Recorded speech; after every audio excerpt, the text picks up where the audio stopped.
12 years of pain, 12 years of doctors saying, there's nothing more we can do. 12 years of spending everything and getting worse. What happens when doctors say there's nothing more they can do? When you've sat in waiting room after waiting room, only to hear the same conclusion, we've tried everything. When medical science reaches its limit and you're left holding an empty prescription bottle and an even emptier bank account. What happens when someone is forgotten by people, but not forgotten by God? Today we look at one woman, one touch, one moment that changed everything. This is the Good News Minute. The Gospel of Mark tells us her story, chapter 5, verses 25 through 34. She had an issue of blood, not for weeks, not for months, but 12 long years. Let that sink in for a moment. 12 years. Think about where you were 12 years ago. Think about how much life has happened since then. Birthdays, seasons, changes, growth. Now imagine spending all 12 of those years in constant suffering. 12 years of weakness that never lifted. 12 years of embarrassment that followed her everywhere. 12 years of isolation that built walls around her life. The Bible says she suffered many things from many physicians. This wasn't a woman who sat at home and did nothing. She fought, she tried, she sought help. She went from doctor to doctor, treatment to treatment, remedy to remedy. Each one promising hope, each one taking her money, each one ultimately failing. She spent all she had, everything, her savings, her security, her future, all poured into a medical system that couldn't heal her. And instead of getting better, she grew worse. Can you imagine that? Spending everything you have, not to get better, but to decline further, the cruelty of it, the injustice of it. But the physical suffering was only part of her story. According to Levitical law, the religious and social code of her day, she was considered ceremonially unclean. This wasn't just a medical diagnosis. It was a social death sentence. She couldn't touch others without making them unclean. She couldn't worship freely in the temple. She couldn't sit at family meals. She couldn't embrace her children if she had any. She couldn't live normally. Every relationship was contaminated by her condition. Every interaction was filtered through her illness. Her sickness didn't just affect her body, it affected her identity, her place in society, her sense of worth, her very humanity. Think about what that does to a person. Day after day, year after year, being defined by what's wrong with you rather than who you are. She wasn't known by her name anymore. We don't even know her name. The gospel writers don't record it. She had become her condition. The woman with the issue of blood. Not Sarah, not Rachel, not Miriam. The bleeding woman. That's what 12 years of suffering can do. It can steal your name. It can reduce you to a diagnosis. It can make you disappear even while you're still breathing. Let's pause here for a moment because this is important. Pain doesn't only hurt, it isolates.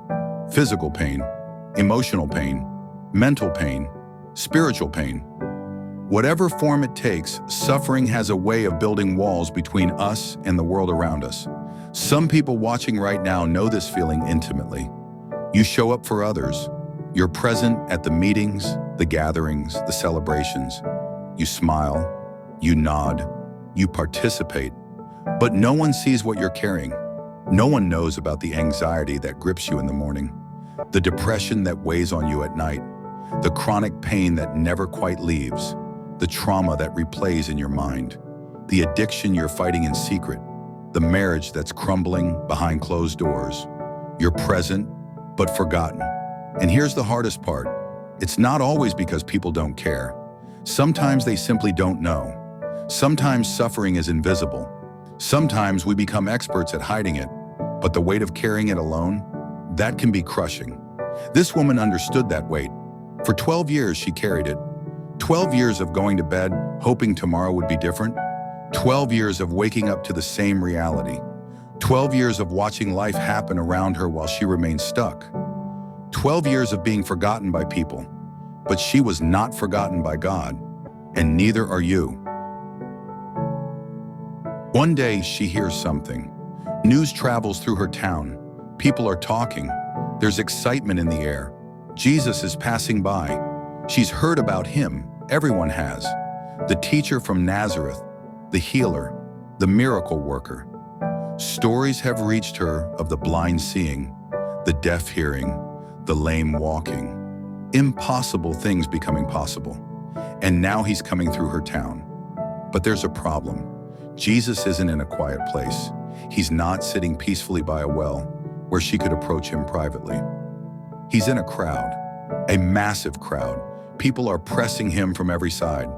Everyone wants something. Everyone needs something. Everyone is pushing, reaching, calling out. It's the worst possible scenario for a woman who's supposed to remain separate, who's supposed to avoid contact, who's supposed to stay away from crowds. But something happens inside her. Something shifts. Faith rises. After 12 years of disappointment, somehow hope flickers back to life. Maybe it's desperation. Maybe it's divine inspiration. Maybe it's both. She knows the risk. If she's discovered in this crowd, she could be publicly shamed, rebuked, driven away. But faith speaks louder than fear. The Bible says, she said within herself, "If I may touch but his garment, I shall be whole." Read that again. She said within herself. This wasn't a public declaration. This wasn't an announcement to the crowd. This was a private conversation between her heart and her faith. If I may touch but his garment, not even his hand, not his face, just the edge of his clothing, the hem, the fringe, the part that might brush against you in a crowd without anyone noticing. She wasn't asking for much, just a touch, just a moment, just a chance. I shall be whole, not I might be healed, not maybe this will work. I shall be whole. That's faith. That's the language of belief. That's hope refusing to die even after 12 years of reasons to give up. So she makes her way into the crowd, weak, trembling, probably dizzy from blood loss, but moving forward, one step, then another, pressing through the bodies, avoiding eye contact, trying not to be noticed, getting closer, closer, until finally, she reaches out. Her fingers find the hem of his garment, just a touch, a brief contact, a moment of faith meeting divine power, and immediately, the bleeding stops. She feels it. She knows it. After 12 years of constant flow, suddenly, nothing. The fountain of her blood dried up, the Bible says, instantly, completely, miraculously. 12 years and ended in a moment. She probably wants to slip away, to disappear back into the crowd, to go home healed and anonymous. But then, Jesus stops. In the middle of this pressing, shoving, demanding crowd, he stops. And he asks a question that seems absurd. Who touched me? The disciples are confused. Peter actually sounds a bit exasperated in the text. Master, the multitudes throng and press you, and you say, who touched me? It's a fair question. In a crowd like this, everyone is touching him. Bodies are pressed together. People are reaching out, grabbing, pulling. How can he possibly ask, who touched me? But Jesus is undeterred. He keeps looking, searching the crowd. Because Jesus knew this wasn't crowd pressure. This was faith. There's a difference between bumping into Jesus and reaching for Jesus. There's a difference between being in the proximity of power and actually touching it with faith. Thousands of people were in that crowd that day, but only one was healed, because only one reached out in faith. Jesus feels what others miss. He notices what others overlook. He responds to the faith that others don't see. The woman realizes she can't hide. Her secret is out. The Bible says she comes forward trembling, falling down before him, and she tells him everything in front of everyone. The 12 years, the suffering, the physicians, the money, the isolation, the desperation, and the faith, the hope, the touch, everything. Now watch what Jesus does. He could rebuke her for touching him in her unclean state. He could scold her for breaking the law. He could send her away with just the physical healing and nothing more. But instead, He speaks to her, and his words are remarkable. Daughter, your faith has made you whole. Go in peace. Daughter, not woman, not unclean one, not the one with the issue of blood. Daughter, do you understand what's happening here? Before healing her body, he heals her identity. Before addressing her past, he speaks to her future. He gives her back her name, her place, her dignity. Daughter, it's a term of endearment, of belonging, of relationship, of family. In one word, Jesus restores what 12 years of suffering had stolen. She's not defined by her condition anymore. She's defined by her connection to him. She's not the bleeding woman. She's the daughter who believed. And then he says something else crucial. Your faith has made you whole. Not my power healed you. Not you got lucky. Your faith. Jesus honors her agency. He acknowledges her courage. He celebrates her belief. She took the risk. She pressed through the crowd. She reached out when no one else would have blamed her for giving up. And her faith, weak, trembling, desperate as it was enough. Go in peace. She came in desperation. She leaves in peace. She came in weakness. She leaves in wholeness. She came forgotten. She leaves as a daughter. Some watching today have been bleeding quietly, not physically perhaps, but emotionally, mentally, spiritually. You've been hemorrhaging hope, strength, joy, peace. For how long? Months, years, a decade. You've tried everything. The books, the counseling, the programs, the resolutions, the prayers, and you're tired. Some of you have spent everything you have, financially, emotionally, relationally, and you're not better. You're worse. Some of you have been defined by your struggle for so long that you've forgotten who you are without it. The anxious one, the depressed one, the divorced one, the addicted one, the sick one, the broken one, that's become your identity. And here's what I want you to hear today. If one touch changed her story, one encounter can change yours. This isn't about magic.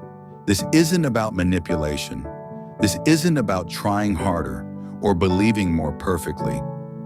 This is about a Savior who stops in the middle of the crowd when faith reaches for him. A Savior who notices the one touch that's different from all the others. A Savior who doesn't just heal bodies, he restores identities. You don't need to be loud. You don't need to be eloquent. You don't need to have it all figured out. You don't need to touch his face, just the hem of his garment. You don't need perfect faith, just real faith. Just reach. Reach from wherever you are right now. Reach through the crowd of doubts and fears. Reach past the years of disappointment. Just reach and watch him stop.